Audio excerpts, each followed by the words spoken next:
Bonjour Bruno Retailleau. Bonjour Caroline. Merci d'être notre invité ce matin. Il est bon ton habituellement de passer à autre chose. On va quand même dire un mot de l'abstention. Il n'y a pas eu de sursaut de mobilisation entre ces deux tours. Comment est-ce que vous l'expliquez et quelles leçons vous tirez pour la suite?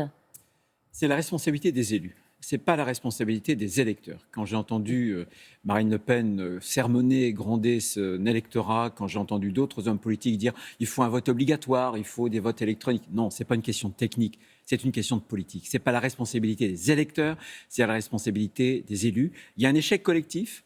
Trop de promesses trahies, trop de réformes qui ont été abandonnées ou oubliées, trop de référendums aussi piétinés parfois. Mais il y a une responsabilité particulière d'Emmanuel Macron. Le « en même temps », c'est le relativisme. C'est-à-dire que tout se vaut. Et si tout se vaut, la droite, la gauche, les partis, finalement, rien ne se vaut et la politique ne vaut plus rien. Et je Ça pense doit guider la droite dans sa réflexion pour la présidentielle dans les mois qui viennent? Bien sûr, ça devrait déjà guider Emmanuel Macron, qui ne tirera aucune on va en leçon parler. de ces résultats. Et ça encourage aussi une forme d'abstention, parce que les gens disent, écoutez, quoi qu'on fasse, quoi qu'on vote, qu'on vote ou pas, finalement, le président de la République est totalement indifférent aux résultats des élections. Pourquoi vous êtes si sûr de vous? Pourquoi vous pensez qu'il va tirer aucune leçon de ce scrutin? Parce que c'est déjà reparti, comme la semaine dernière. Il va aller dans le Nord pour inaugurer un projet d'usine. Et il l'a dit. Alors qu'il a fait campagne, il a envoyé contre Xavier Bertrand 5 de ses ministres. Il a fait une itinérance d'ailleurs dans toute la France juste avant le premier tour. Alors, Que devrait-il faire Bruno Retailleau? Que peut-on faire après un score comme celui-ci? Tirer les leçons, deux choses. Arrêter de diviser les Français. Le « en même temps », ça divise les Français. Il ne recoupe pas les fractures françaises, il les creuse justement, parce que quand on fait du marketing électoral, quand on dit blanc devant un électorat et puis noir devant un autre électorat, ça aiguise, voyez, les fractures. Et puis il devrait faire des réformes. Il a été élu, c'était sa grande promesse pour l'efficacité, pour la transformation. Eh bien, qu'il transforme, qu'il fasse des réformes, à compter d'ailleurs de la première des réformes. Il dit que c'est la mère des réformes, la réforme des retraites, parce que sinon, ça sera insupportable pour les jeunes. On va mettre sur les épaules de nos jeunes, des jeunes générations, une charge qui sera vraiment extrêmement lourde. Ces élections, c'est l'échec, c'est la fin du « en même temps ». J'espère, je voudrais le croire. Non. Je ne le pense pas parce que... C'est le retour du vieux monde, disent d'autres. Ça ne veut rien dire. Le PS, LR. Regardez, dans ces promesses, je parlais de transformation, il y avait une autre promesse. C'était cette promesse de la nouveauté, de la rénovation. Où elle est la rénovation avec un taux d'abstention qui concerne les 2/3 des Français? Où elle est cette rénovation, ce nouveau monde, quand on voit la semaine dernière deux ministres régaliens, M. Dupond-Moretti et M. Darmanin, se chamailler juste à quelques jours des élections? Le RN repart sans aucune région. Est-ce que c'est un tassement, à votre avis, du Rassemblement national? Et est-ce que vous en tirez des leçons pour la prochaine présidentielle? Ou est-ce que vous dites attention?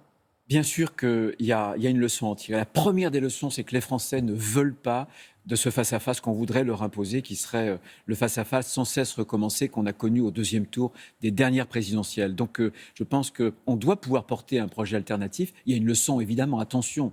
Attention de ne pas trop triompher. Attention de dire, voilà, on a eu de bons résultats, ce qui est le cas pour LR, pour la droite, hier soir, sur des élections régionales, territoriales, mais ce n'est pas automatique. Le succès au territorial, ça ne veut pas dire forcément le succès au présidentiel. Simplement, je pense que la droite est majoritaire et rien n'est joué. Et je pense qu'on a cette responsabilité. Mais il y a une rupture de dynamique, Bruno Retailleau, pour le Rassemblement national. Dans toutes les projections qu'on a faites depuis ces dernières années, on expliquait qu'après chaque élection, y compris territoriale, que le Rassemblement national était aux portes du pouvoir. Est-ce que là, vous diriez ce matin qu'il y a une rupture de dynamique pour Marine Le Pen ? Rupture de dynamique, je ne sais pas. En tout cas, vous utilisiez cette image de la porte. Je pense que les Français ne veulent pas lui donner les clés de la porte France. Je pense qu'il y a ce plafond de verre qui concerne la question de la compétence, qui concerne la question de la démagogie, parce que c'est un parti démagogique. Donc je pense qu'il ferait plus de mal que de bien. Est-ce que depuis hier, Bruno Retailleau, la droite a un candidat naturel ? Il n'y a pas de candidat naturel. Toujours pas. Il n'y a pas de candidat naturel. Regardez, on a des candidats qui se sont bien placés, Xavier bien sûr, mais aussi Valérie, mais aussi Laurent Wauquiez qui fait le meilleur score. Donc je crois qu'il va falloir se trouver une méthode de départage. Je n'arrête pas de le dire. Ça vous fait déjà sourire. Mais ça me fait Parce que c'est maintenant que les problèmes commencent. Mais écoutez, ça fait 6 mois, je dis, écoutez, il faut qu'on arrive juste après l'élan des régionales. Je pensais que vraisemblablement on gagnerait. Et il ne faut pas disperser cette victoire. Il faut au contraire l'amplifier. et on n'a pas pour l'instant de méthode et des partages. La première chose qu'on doit faire, parce que je pense qu'il y a une responsabilité, on doit être à la hauteur de l'enjeu. Seule la droite peut perturber le face-à-face entre Macron et Le Pen. La droite est majoritaire en France Et aujourd'hui. elle a une chance de victoire. Absolument, à deux conditions. La condition, c'est l'unité. On doit se rassembler. Dès ce matin, je vais voir Michel Barnier, je verrai ensuite Valérie Pécresse, Laurent Wauquiez, Xavier Pardon. On doit se parler les uns avec les autres. Cette équipe France, on doit la composer. La deuxième condition, c'est une ligne claire. Les électeurs n'attendent pas la confusion, ils veulent une droite de conviction. C'est ce Ils qu'a veulent dit une droite hier, de courage. Laurent Wauquiez, un cap clair. Exact. Eh bien, écoutez, je suis sur On ce découvre cap. que vous êtes raccord avec Laurent Wauquiez ? Je suis. Mais je crois que de notre feuille, vous savez, vous écoutez les uns les autres, il y a des nuances, il y a des sensibilités, mais il y a un vrai socle. Moi, je veux J'entends ce que vous dites ce matin, un Bruno projet de Retailleau. fierté. La France, les Français doivent retrouver une fierté d'être Français, la prospérité et puis la tranquillité, mettre fin au désordre, à la chienlit. Bruno Retailleau, ça fait des mois en effet que vous expliquez qu'il faut accélérer sur le processus de départage. Oui.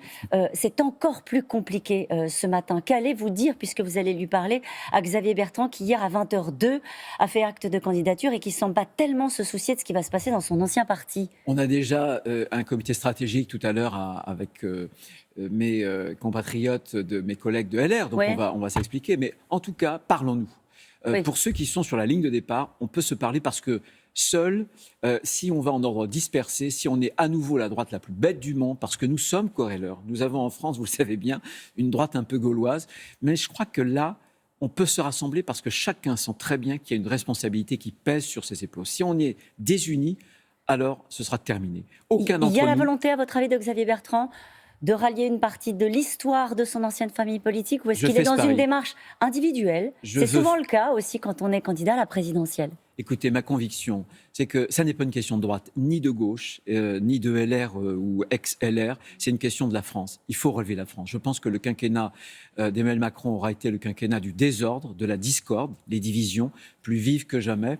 Eh bien, je pense qu'on a cette responsabilité, nous, particulière. Il faut qu'on se montre à la hauteur de cette histoire qui nous attend. Et beaucoup de Français nous attendent. Vous dites nous ou vous dites je encore pour la présidentielle, Bruno Retailleau? Je dis je et nous. Je dis je, bien sûr, les deux. Les deux, mais je crois... C'est ça qui est compliqué, hein?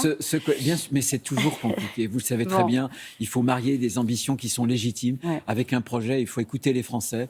Et je pense que cette abstention doit aussi mettre sur nos épaules cette responsabilité particulière qui est de nous rassembler. L'unité et la clarté. C'était le message ce matin. Merci beaucoup, Bruno Retailleau.